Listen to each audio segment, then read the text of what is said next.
آگے فرمایا وکذالک، بالکل اسی طرح، کس طرح، پہلے وہ کذالک کا مطلب سمجھ لیں، اسی طرح، وہ کس طرح؟ پہلے مسئلہ گزرا، بکریاں تھیں، بکریوں کا ریوڑ تھا، یہ نہیں معلوم تھا کہ اس ریوڑ میں ٹوٹل بکریاں کتنی ہیں، یہ خرابی تھی، ایک بھی بکری کی بے جائز نہیں ہوئی۔ اس سے پہلے اناج تھا، غلہ، اس کا ڈھیر تھا، لیکن یہ نہیں پتا تھا اس میں کتنے ٹوکرے ہیں، یہ خرابی تھی، لیکن ایک ٹوکرے کی بے جائز کر دی تھی اور باقی کی فاسد۔ اور بکریوں کے کیس میں بھی نہیں پتا تھا کہ ٹوٹل کتنی بکریاں ہیں، تو اس لیے ایک بھی بکری کی بے جائز نہیں تھی، ساری کی ساری فاسد، پورے ریوڑ کی بے فاسد۔ اب بات آ رہی ہے کپڑے کی، اور کہا ہے اسی طرح، وہ کزالی کا، تو کزالی کا مطلب ہے فاسد کی بات آ رہی ہے۔ اسی طرح من باع ثوبن، کہ جو شخص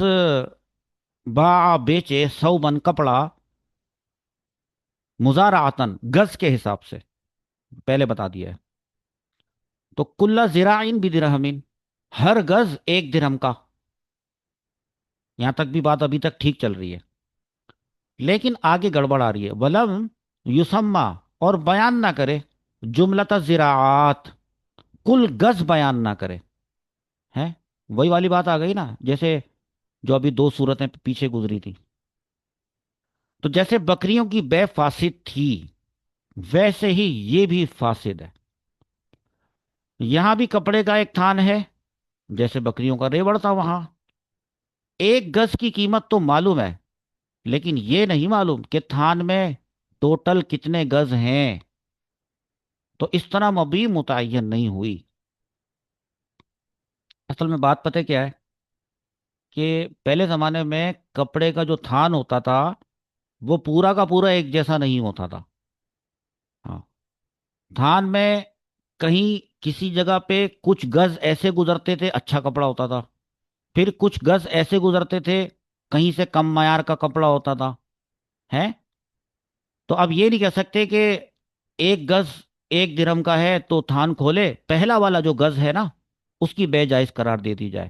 جیسے غلے میں کی تھی، نہیں، بکریوں کی طرح سے کی جائے گا، ایک بھی گز کی بے جائز نہیں قرار دی جائے گی۔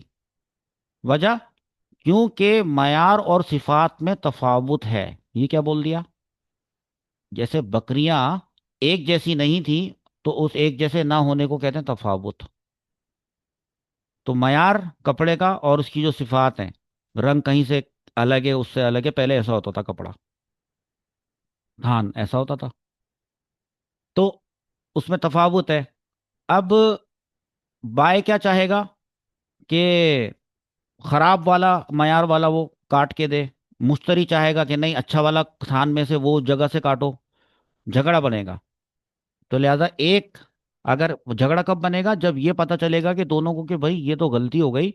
ہاں ایک گز کی بے جائز ہے،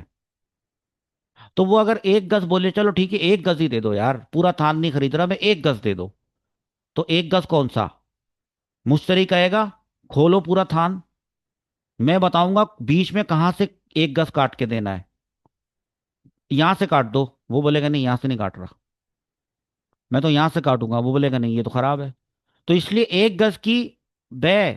جائز نہیں۔ سمجھ میں آ رہا ہے؟ اچھا، پورے تھان کی کیوں جائز نہیں؟ پورے تھان کی بے فاسد کیوں قرار دے دی گئی ہے؟ وہ اس لیے کہ یہی نہیں پتا کہ اس تھان میں ٹوٹل کتنے گز ہیں، اس لیے پورے تھان کی بے فاسد۔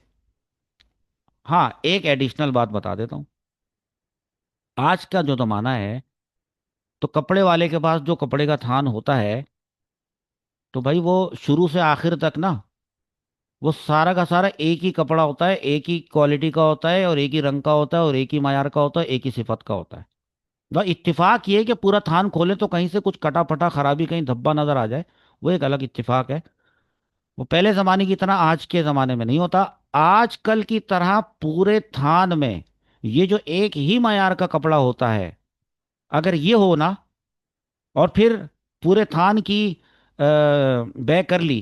یہ بتائے بغیر کہ اس میں کتنے گز ہیں، تو ایک گز کی بے جائز ہو جائے گی،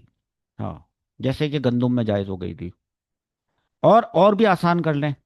بھائی تھان کے اوپر لکھا ہوتا ہے، اسٹیکر چپکا ہوا ہوتا ہے کہ اس میں 120 گز کپڑا ہے، اگر ایسا ہے پھر تو کوئی ایشو ہی نہیں ہے،